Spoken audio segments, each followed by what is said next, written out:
The message arrived at midnight while the robe hung on my chair. Too tired from Sienna's trip. "We'll celebrate next time," I typed. "Rest well," and set the phone face down. Morning lifted like a curtain I did not control. Harvard Yard swelled with voices. I kept mine steady. A stagehand touched my elbow and said, "You are on deck." I nodded and said, "I am ready." My voice felt older than 24. Jordan slid in beside me, camera strap across their shoulder. "I saved your spot," they whispered. "You saved me." I said, "You saved yourself." Jordan answered, and the words moved the weight in my chest an inch. Grandmother Margaret reached for my hand. "I will be right there," she said. "I know," I told her. "You do not have to prove anything." She added, "I am not proving." I said, "I am saying what is true." An usher guided us to the front row. I had reserved 3 seats, one for grandmother, one for Jordan, and one marked with a small wooden tag I had carved in the dorm kitchen. The white rose on that chair held the space like a witness that would not lie. Jordan glanced at it. "You sure about this?" "I am sure." I said, "It will be seen." They warned. "That is the point." I answered. The orchestra swelled. Names rolled like surf. When my own name rose, the crowd pressed forward and the microphones breathed. The empty chair did not blink. Vivian called at that moment, the screen lighting in my palm. Jordan saw the name and shook their head. "Do not," they said. "I will not." I answered and slid the phone into my pocket. Grandmother squeezed my wrist. "Speak plain," she said. "I will." I told her. An official leaned close. After the dean. "You step to the center, Mark. I understand." I said, "Take your time." He added, "I already have," I replied, and he studied me like he heard more than words. The dean finished. Applause settled. I walked to the center mark and set my pages on the lectern. The crowd hushed, not out of politeness, but because waiting became a sound. I looked at the 2 faces I trusted and the one chair that had been empty my whole life even when someone sat in it. Jordan tilted their chin. Small signal, the kind we invented in late nights and early mornings. Grandmother lifted her cane and rested it, a blessing made of wood and patience. I drew a breath that did not tremble. "Good morning," I said. When they did not see us, we learned to see each other. A murmur moved through the seats. I kept my eyes open. Some of us learned to work late, to study during holidays, to clap for ourselves in rooms that never echoed back. Some of us brought our own chairs. Wind brushed the rows. Cameras rose higher. Somewhere, a phone kept buzzing in my pocket, but the rhythm here was louder. I placed my palm on the lectern, not to hold myself up, but to hold the room steady while I turned the page and kept speaking. I grew up in a place where silence carried weight only when it followed applause. My mother, Vivian, could turn any ordinary morning into a performance. She practiced smiles in the mirror, adjusted pearls, and said, "Perception is reality. Avery. People believe what they see." My father, Charles, stood nearby reading the newspaper, saying little, the quiet shadow to her spotlight. When she spoke, he nodded. When she laughed, he pretended not to hear what came after. At family dinners, every story circled back to Sienna. "She won another award," Vivian would say, clinking her glass. "She is simply gifted. She works hard," I added once. Vivian looked at me the way she looked at dust on polished silver. "You both do, darling. But she has something rare." That night, I heard Sienna on the phone with friends, her laughter echoing through the hall. I pressed my back to the door frame, unseen. As usual, when I turned 10, the bakery mixed up the orders. My cake arrived with blue icing that read, "Congratulations, Sienna." I waited for someone to notice. Vivian just laughed. "At least the frosting is right. We will fix it next weekend." Sienna smirked. "You can blow out the candles for me." I blew them out because I did not know how not to. Later that evening, Grandmother Margaret appeared with a small box wrapped in plain paper. "For the girl they forgot to celebrate," she whispered. Inside was a tiny silver compass. "What if it does not point home?" I asked. She smiled. "Then you find your own." When she left, I heard my mother sigh from the hallway. "Mother means well," she said to Charles, "but she spoils Avery's imagination. She only gives what you forget to," he murmured, not loud enough for her to answer. That was the first time I realized silence could hurt more than words, especially when it came from the people meant to speak for you. By the time I turned 15, I had learned that quiet could keep peace longer than truth. Vivian called it maturity. I called it survival. When Sienna's friends came over, they filled the house with noise and perfume. Vivian loved it music in her perfect living room, girls laughing like she owned joy itself. I stayed in the garage, bent over the engine of a broken radio. Charles found me there once, still fixing things he asked, standing by the doorway. "It helps me understand why they stop working," I said. He smiled faintly. "You have your mother's focus?" "No," I answered. "I just do not like giving up." He left before I could see if he agreed. At dinner that week, Vivian announced, "Sienna made the honor roll again." The school called personally. "That is great," I said. Vivian turned to me. "You should smile more, Avery. People remember smiles. I would rather they remember what I do." Sienna laughed softly. "That might take a while." I put down my fork. "Maybe so." Vivian's eyes flashed, sharp behind her calm. "There is no need for attitude. There is no need for comparison." I said. Charles cleared his throat. "Enough. Both of you." Vivian stood, smoothing her dress. "You will apologize to your sister." "For what?" "For the tone." I looked at Sienna. She waited, enjoying the moment. I said nothing. Vivian exhaled through her nose. "That silence of yours, it makes people uncomfortable." I noticed. I said. Later that night, I heard her telling Charles, "She is too cold. I worry she will grow up alone." "She learned that from us," he replied, voice low, almost regretful.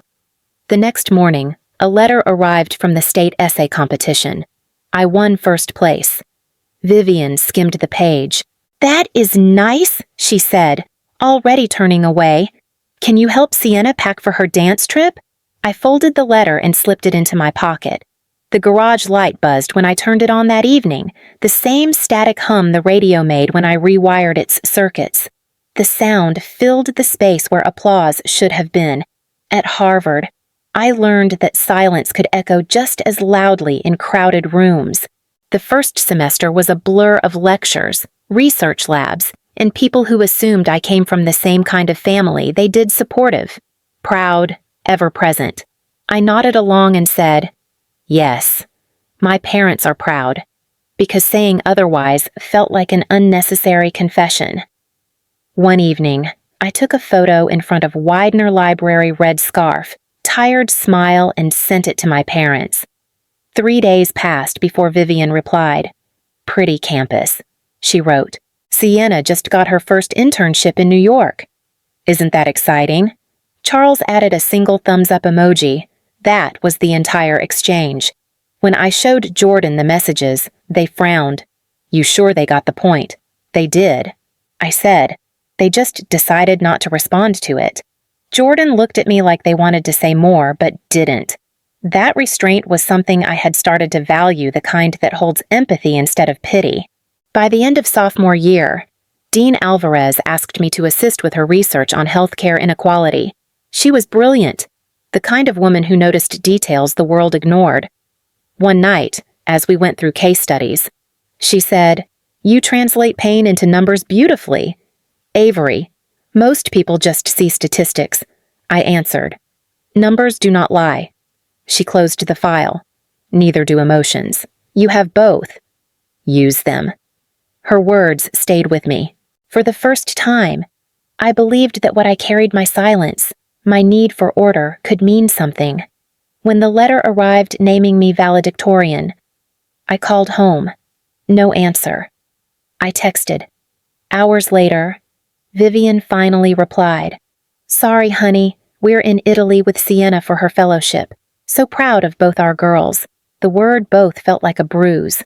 I stared at it until the screen dimmed. Jordan found me sitting on the dorm steps. "Bad news, expected news," I said. They sat beside me.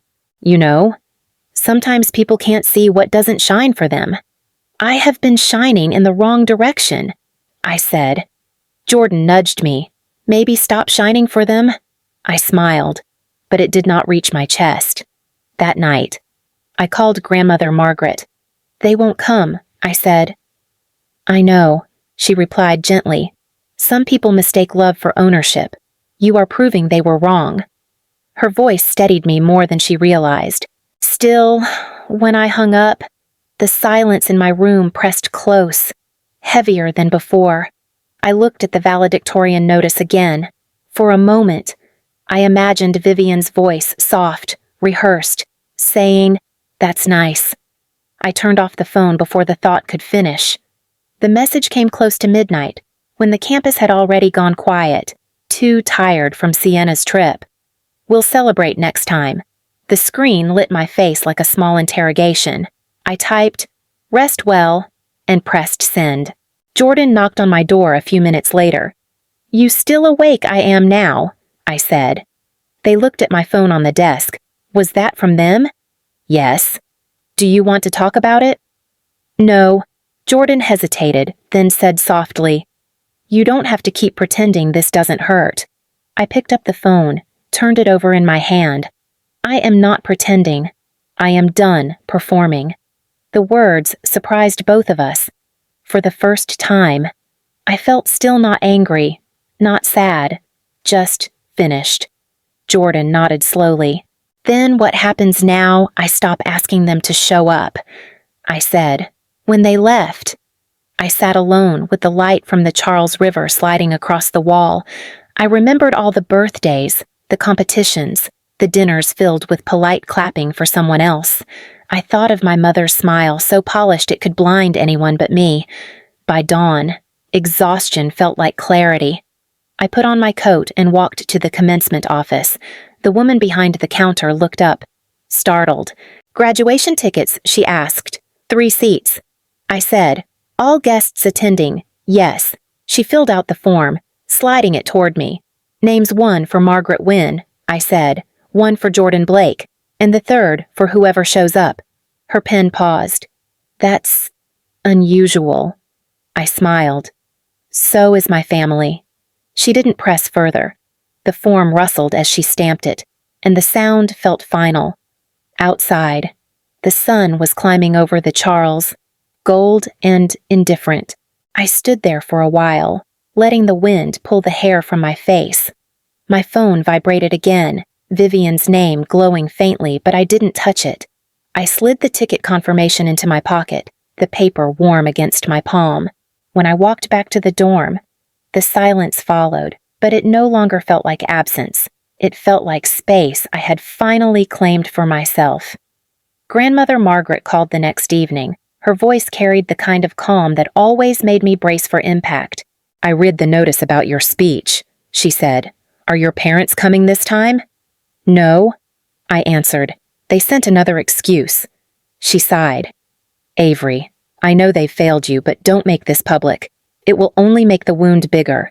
It already is public." I said, "They just don't see it. I'm asking you to be careful.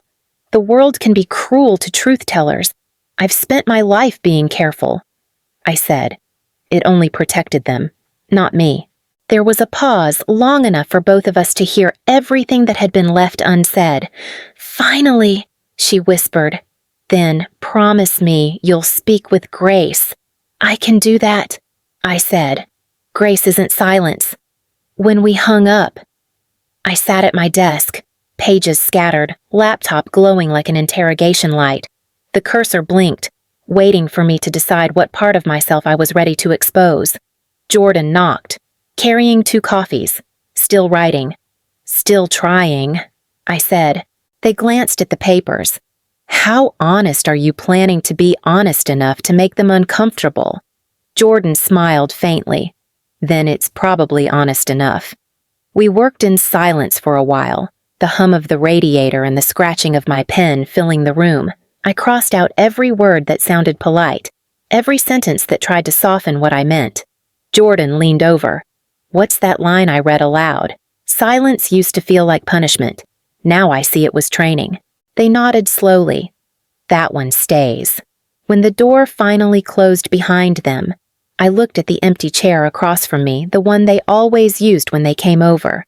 For a second, I imagined Vivian sitting there instead, perfect posture, polite smile, waiting for me to finish before she said, "That's nice." I tore that image apart by writing faster. I wrote for the girl who blew out someone else's candles, for the teenager fixing broken radios, for every version of myself that had waited for applause.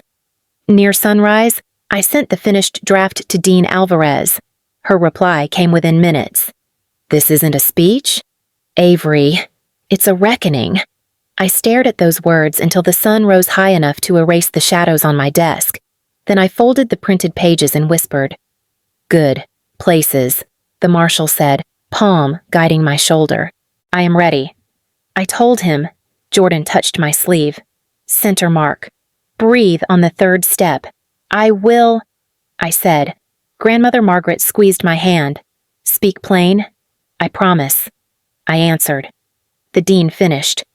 Applause rose, then thinned. I walked to the lectern and laid my pages down. The microphone crackled like a match. "Good morning," I said. When they did not see us, we learned to see each other. A ripple moved through the first rows. I am speaking to the students who studied on holidays, who worked 2 jobs, who sent money home between classes, who clapped alone and kept going anyway. Jordan lifted the camera. Grandmother set her cane across her knees and stared up as if holding me steady with her eyes. Some of us learned that silence could be armor. I continued. We wore it until it felt like skin. A woman in faculty robes nodded. A student near the aisle wiped their face with a sleeve. "Silence used to feel like punishment," I said, letting the words land. Now I see it was training. An inhaled breath traveled the yard like a low tide pulling back. I looked at the front row, 2 chairs taken, 1 chair empty.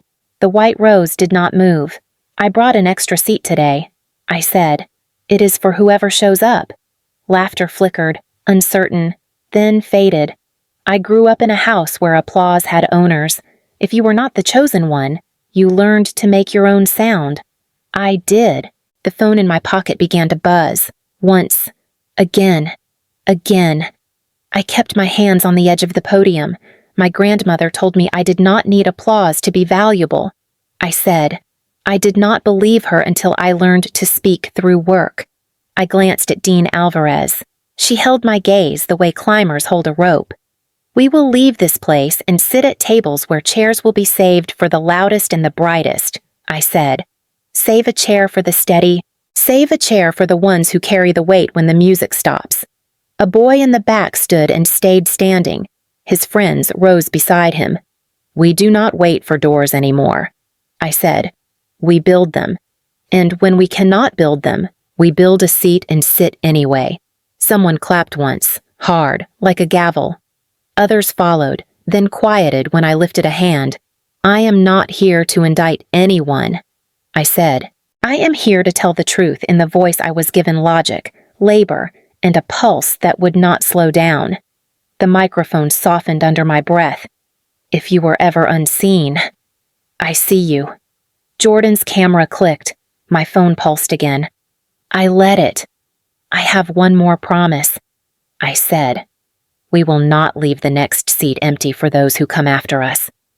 The final words did not tremble. They simply arrived. A beat of stillness held. Then the sound broke hands, feet, the orchestra taking air like wings finding lift. The marshal wiped his cheek.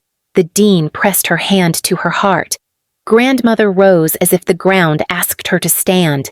Jordan kept shooting, mouth open, then closed, then open again. I stepped back from the lectern. The official at stage left whispered, "Take a bow if you want." "I would rather take the chair," I said. He blinked. "You can..." I walked to the front row and touched the white rose with one finger, not to move it, but to acknowledge it. Grandmother leaned toward me. "You held the room," she said. "You held me?" I answered. Jordan lowered the camera. "Phones are exploding," they said. I heard. I replied. The dean reached me at the stairs.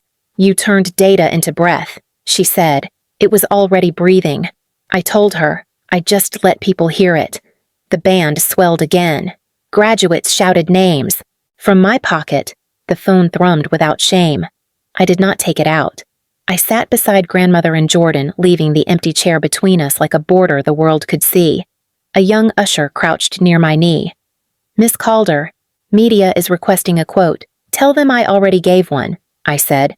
He nodded, then pointed to the front rail. "Photo," he added, voice shaky. "Fine," I said. Jordan motioned me to turn. The lens framed sunlight, my face, and the white rose floating on a sea of red robes. The shutter snapped again and again until even the noise became quiet. Grandmother covered my hand with both of hers. "You did not break them," she said. "I did not try." I answered. Her fingers tightened. "You broke the silence." I did not answer. I looked at the chair and let it answer for me. By the time I reached the reception hall, my phone was already shaking in my pocket. Jordan caught up, breathless. "Your speech is everywhere," they said. "Clips, quotes. The photo with the chair, it's exploding." Grandmother smiled faintly. "Good. Maybe now they'll listen." The screen lit up with names I knew too well. Vivian, Charles, Sienna. The messages came faster than I could read. Vivian, "Why didn't you tell us you were valedictorian, Charles? You made us look like villains." Sienna, "Nice job making the family famous." Jordan leaned closer. "You going to answer?" "No," I said. "They've already said enough." Grandmother lifted her cup of tea. "You didn't embarrass them. Avery, you revealed them." I nodded. "The world saw what I've been living with." Another vibration. A new text. "We need to talk. This has gone too far." Jordan frowned. "What does that even mean?" "It means they finally noticed," I said. Grandmother placed her hand over mine. "Let them come to you this time." "I will," I said. Jordan blinked. "You're serious?" "Yes." I typed slowly. "Dinner tomorrow. Cambridge. 7 o'clock. No guests." I hit send before I could change my mind. The phone stayed still for once. The silence between pings louder than any apology they could offer. Grandmother exhaled, relief and warning mixed in her breath. "Be ready," she said. "I've been ready my whole life." I told her. Jordan touched my shoulder. "Whatever happens, you already won." I looked at them and said, "No." I finally stopped losing. They knocked late, the kind of knock that asks to be forgiven before the door opens. I stepped back so they had to cross the threshold. Vivian entered first, lips set. Traffic was impossible. "You were invited for 7, I said. Charles adjusted his cuff. We came. Sienna hovered behind them, perfect as ever. "Nice place," she said, eyes scanning everything. The table was set for 4, beside the spare chair. The wooden tag read, "For who shows up." Vivian stared at it. "Is this necessary?" "It is honest," I said. We sat. Soup steamed between us. No one reached for it. Vivian folded her napkin with surgical care. "You humiliated us." "No," I said. "You humiliated me for years. I only let the world hear it." Charles cleared his throat. "Your speech implied neglect." "It described it," I answered. Sienna leaned in. "You made it sound like we never supported you. You liked the spotlight," I said. "You never noticed who stood in the dark so you could see better." She flinched. "I did not ask for that." "You enjoyed it," I said. Vivian's smile tightened. "We have given you everything: schooling, stability, opportunities. You gave me performance notes," I said. "Smile more, shine harder, stand behind." Charles lifted his hands. "Let us start over. We are proud of you. You are proud now that everyone else is, I said. Sienna inhaled sharply. You are being cruel. I am being clear, I said. Clarity feels cruel when you have lived on comfort. Vivian leaned forward, voice low. You could have warned us. I did, I said. For years, you applauded the wrong child in front of the right one and called it love. That is unfair, she snapped. It is accurate, I replied. Charles finally reached for the spoon. He set it down without tasting. Tell us what you want. Consistency, I said.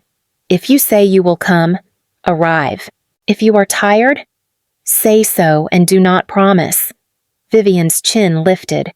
We thought you did not need us. Independence is not a personality, I said. It is a survival skill. Silence clicked through the room like a metronome. Sienna broke first. I did not know it hurt like this. It hurt until it stopped, I said. Then it hardened. Her eyes glossed. I can stop posting the clips. Post whatever tells the truth, I said. Just do not pretend the truth is pretty. Vivian's hands trembled against the linen. People keep asking why we were not there. Because you were tired from Sienna's trip, I said. That was not the whole story, she muttered. It is the part the world believed, I said. Because it sounded like you. Charles spoke carefully. I failed by standing aside. Yes, I said. He nodded once, as if the word made room for air. I will not stand aside again. We will see, I said. Sienna touched the wooden tag and pulled her hand back as if it burned. Does this seat ever get filled when someone earns it? I said. Vivian's eyes shone, angry and wet. What do you want from me right now? Nothing you cannot give, I said. Show up when you promise. Do not make me the villain when I tell the truth. Do not ask me to carry your comfort. She swallowed. I can try. Trying is the start, I said. Charles pushed the soup toward me. Eat, he said softly, like a father saying it for the first time. I lifted the spoon and tasted salt, heat, breath I did not have to hide. Vivian wiped her eyes and laughed once without humor. Your grandmother always said you were steel. She is the one who tempered me, I said. Sienna whispered. Can we come next Sunday if you come? I said. Come on time. We ate in small motions, careful but present. When they stood to leave, Vivian paused at the spare chair, fingers grazing the white rose in its vase. She looked at me, then left it where it was and walked to the door. A week later, the world had already moved on. The news cycle replaced my speech with another headline, but the messages from strangers still came: students, parents, people who said the empty chair made them cry. I answered some, not all. Grandmother Margaret stopped by with lemon cake. You look lighter, she said. I told her, or maybe just less heavy. She smiled. That is what healing sounds like. The chair stood by the window, the wooden tag still hanging. For who shows up? Margaret brushed its edge. You going to keep it there? Yes, I said. It reminds me what I expect from people and from myself. My phone buzzed. A new message from Vivian: Sunday dinner next week, early this time. Margaret raised an eyebrow. What will you do? Nothing yet, I said. Some silences deserve to breathe first. She nodded. Then let it breathe. When she left, I sat across from the chair, the city humming below. The white rose had wilted, its stem bent but still holding shape. I replaced it with a fresh one. Jordan texted, proud of you. They saw you. I typed back. I finally saw myself. The sun moved across the floor, catching the new rose. For a moment, it glowed like it was lit from within. I didn't touch my phone again. I just watched the light shift, slow and certain, and let the quiet stay exactly where it belonged.